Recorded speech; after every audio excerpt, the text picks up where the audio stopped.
Welcome back. Still on the campuses of Florida Panhandle Technical College, here today talking about the nursing program. Just got done talking to Shirley Morris, the director of that program. Here right now with Tanya Parker, one of the students, one of the brand new students in the nursing program. When we come back, we're going to talk to Tanya about the program thus far, maybe some of the challenges, maybe even at this early date, some of the things she finds most rewarding.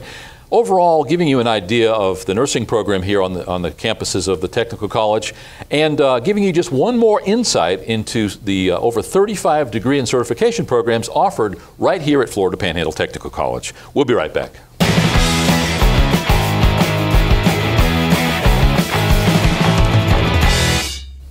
Welcome back. As mentioned today, we're here with Tanya Parker, one of the brand new students in the nursing program here at the Technical College.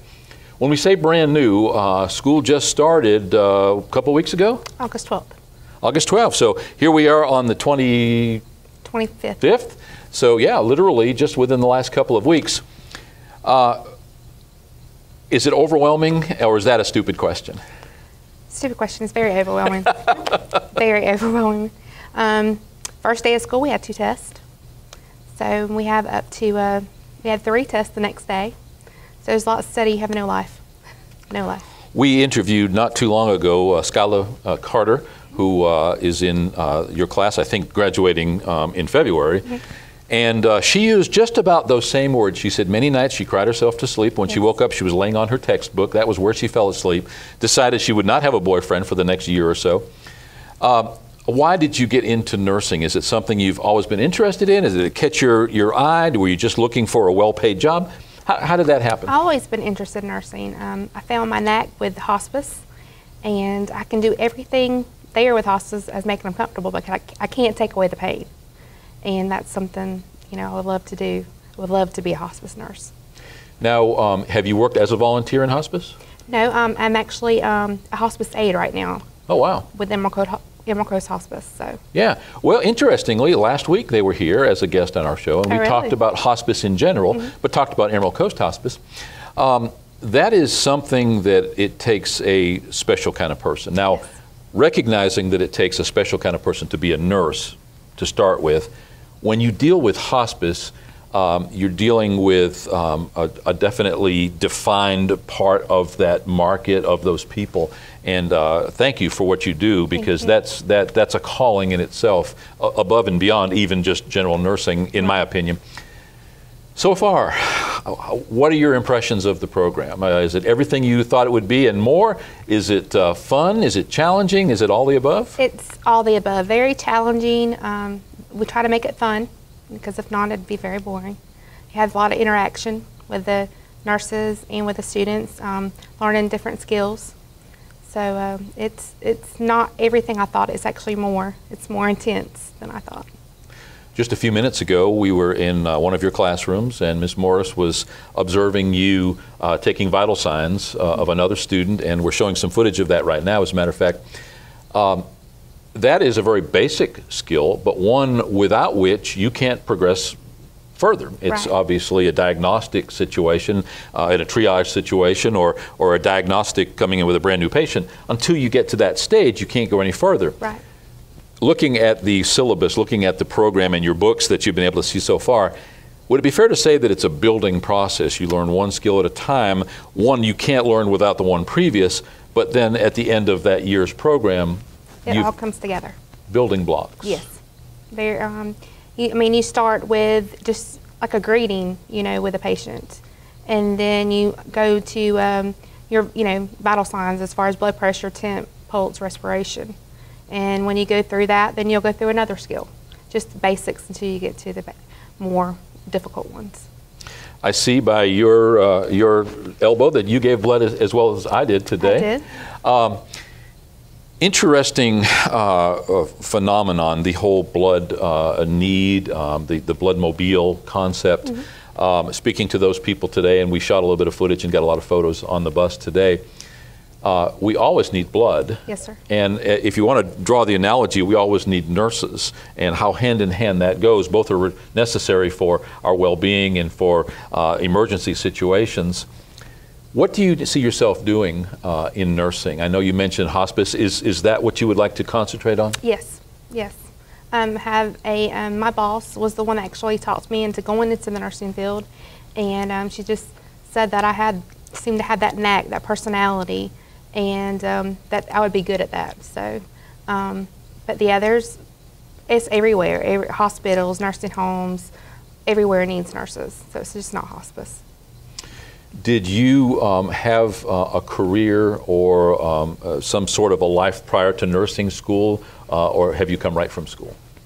I mean, I'm married. I have no children, but yeah, I had a little of a life. But I mean, I worked full time with hospice, and whenever I had the opportunity to come to nursing school, I took it, and my job works with me and supports me, and it's working okay right now.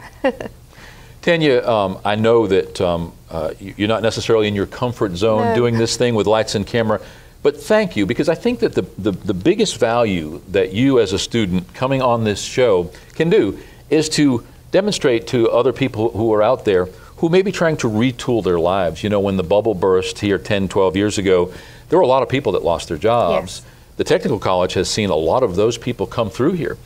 30 and 40 and 50-year-old people who found that their careers went away because their jobs went away, and they've come here to work and to train as welders or chefs or cybersecurity or nurses. Right. And it's pretty amazing how many people found themselves in that situation. The cool thing about the technical college, in my estimation, and one of the really neat things, is they offer dual enrollment. High school students at no cost to them can come and actually get a career, in many cases graduate from technical college before they graduate from high school.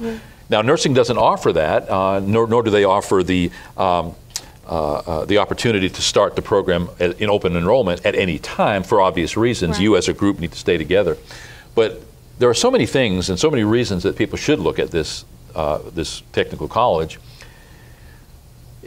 It hasn't been that long that nursing went from a 2-year degree to a 4-year degree. And when I say not that many years, 20, 25 years maybe, because I know my first wife went to a junior college and came out with an RN after 2 years. And I know they went to a 4-year. Here, coming out with that licensed practical nursing certificate, being able to sit for your state boards in that year, that's so strong, because to me, it gives you an opportunity to sample what it is to be a nurse before you commit to that longer commitment, should you want to go on to RN. Have you ever thought about the potential for, in the future, going on to the registered nurse? Yes. Yes, I have. Can be care managers with hospice, and that'd be something I would want to do. They have a transition program, and that usually lasts another year with, and plus your prerequisites. Right. So, but yes, that would be something I would look forward to doing. Well, it's delightful to talk to you. I'm thrilled that when I see your enthusiasm, and a couple of times you've teared up, and I respect that. This obviously means a lot to you. Did you have opportunity to take advantage of hospice services in your family? Is that how you got involved with hospice? Yes, my grandfather, he had liver cancer when I was 16, and they came in and took care of him, and so that just added to my wanting to be. I wanted to help those people that were having to struggle through the life of somebody with cancer, and give them that education and that knowledge of what they can do. And so it's just, hospice is so appreciative of everything, and it just will add, this nursing career will just add to more my knowledge and what I can give to them as knowledge. I dare say there will be few families that won't be touched by hospice, by cancer and the other diseases that require those long-term health care solutions at the end of life. The cool thing about hospice, and what I find out more about all the time, especially, like I say, with Emerald Coast being here, is that you're adding life to their days. Right. You're actually allowing them the opportunity to live despite the fact that they've got a terminal diagnosis. And what was really interesting is that 10% of the people who enter hospice end up getting discharged from hospice, because you as a hospice nurse help to regulate their medications, and many times I would imagine it's just their spirit and just their heart. They like Have you seen some of that? They'll get the socialization. Most families or patients do not have any family around, and so for us just to come in there and talk to them and give them that big smile, for them to smile back at you, that means more to them than anything. Tanya, thank you for taking the time today. That says it all. We'll be right back.